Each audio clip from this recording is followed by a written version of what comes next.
ส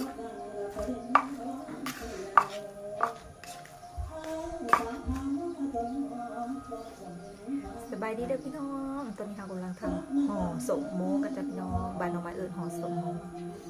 ห่อสมบ้านเฮาเลยนะพี่น้องแต่ว่าน้องไม้สิบคัดเนี่ยโอ้โหเสียงลำกับมีก็น้องไม้สิตำเอาพี่น้องนี่น้องไม้สิตำแบบนี้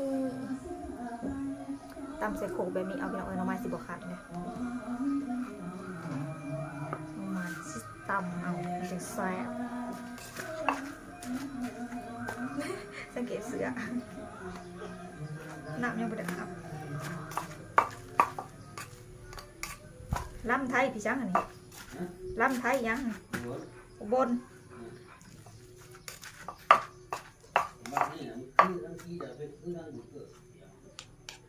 ร้านข้าเจ้าเนาะ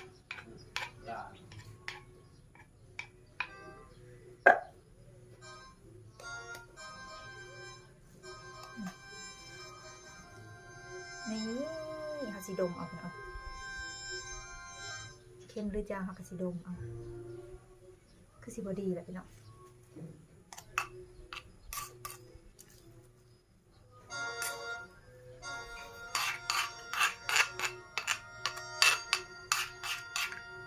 นี่เลยคักอะไรตำเอาจนมันได้ไปได้พี่น้องตำเอาจนมันแข็งนี่ตำเอาจนมันได้เราก็จะมาทำการห่อกันแบบบ้านๆเราพี่น้องกัดหมักผิดใส่น้ำตำเอาจนมันแข็งไปได้พี่น้องมันจนบนเน่าว้าเราก็จะมาเห็ดไว้เป็นห่อนะเอาบ่วงมาเห็ดไว้เราก็จะมาถ่ายแบบนี้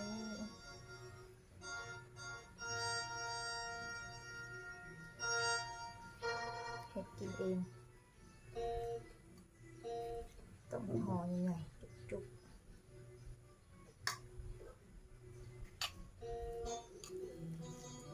เอาสิบใส่ทงยางได้ไปเนาะเอาสิใส่อันใบตองโหลดทงยางทางในเอาก็สิบใส่เอาสิเอาแบบห่อธรรมชาติทำเลยนะน้องพ่อนลูกน้องไม้ว่าห่อมกพี่น้องน้องพ่อนว่ะอย่าห่อมกเด้เป็นนะเห็ดให้กินแน่เป็นว่ะเป็นห่อมกพี่น้อง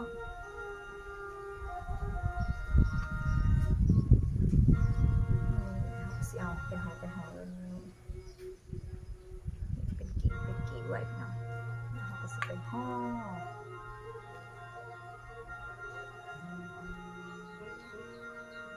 หอมเลยใส่กระเทียมหน่อยพี่น้องกระเทียมบ้านเฮาก็เลยหอมธรรมชาติ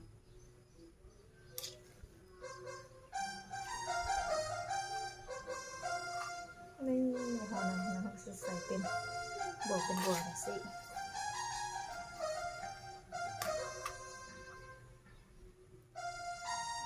เชียร์คีย์บอร์ดมาเกี่ยส่งเพลง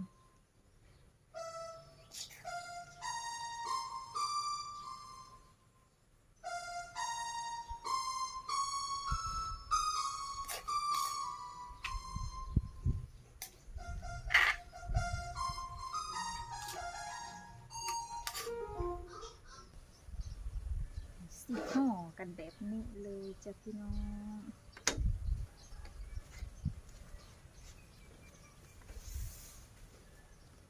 ไปต่อกันนี่ไปต่อหน่อย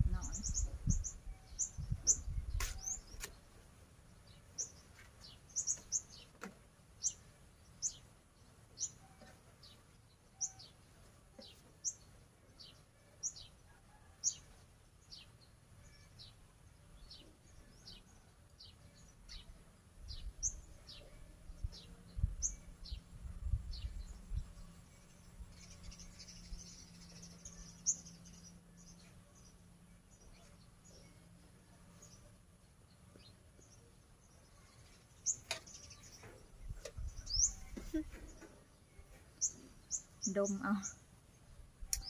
หอมสมเดี๋ยวพี่น้องเอากับมาดมกลิ่นกันเอา ว่ามันจะเป็นยังไง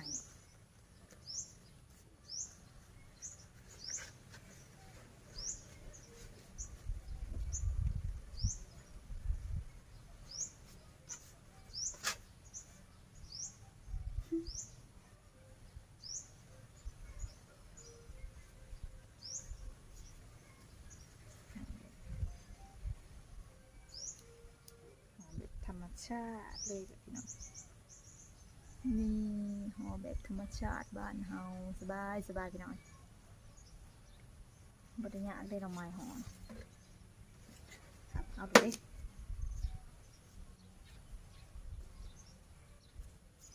บริญญาเด้อ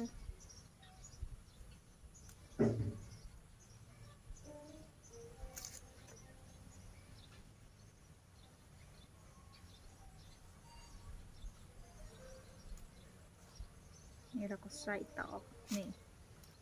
ใส่ตอกอันนี้มัดเอาจากพี่น้องภาพเป็นยังไงวะมันคือเป็นแสงวับวับวับวับว่ะ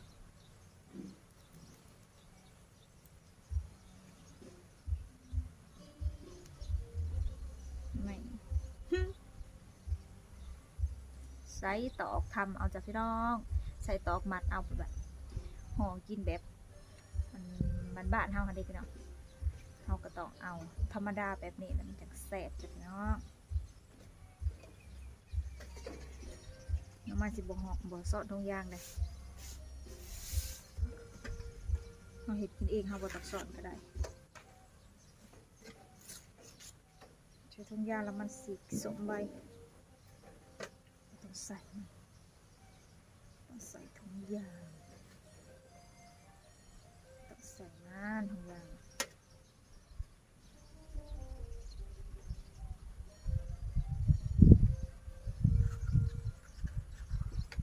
ห่อง่ายง่ายห่อกินเองเนาะ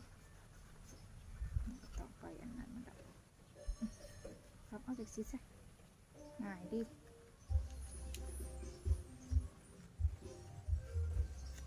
ไม่ต้องห่อมันดับ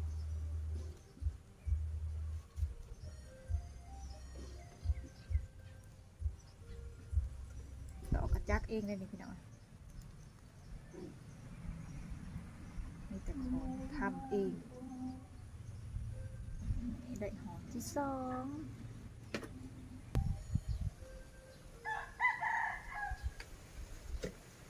โอเคแล้วจ้ะพี่น้องมาทางนี้กับน้องไม้ขอจบคลิปเพียงสนิทสักก่อนเด้อพี่น้องเด้อ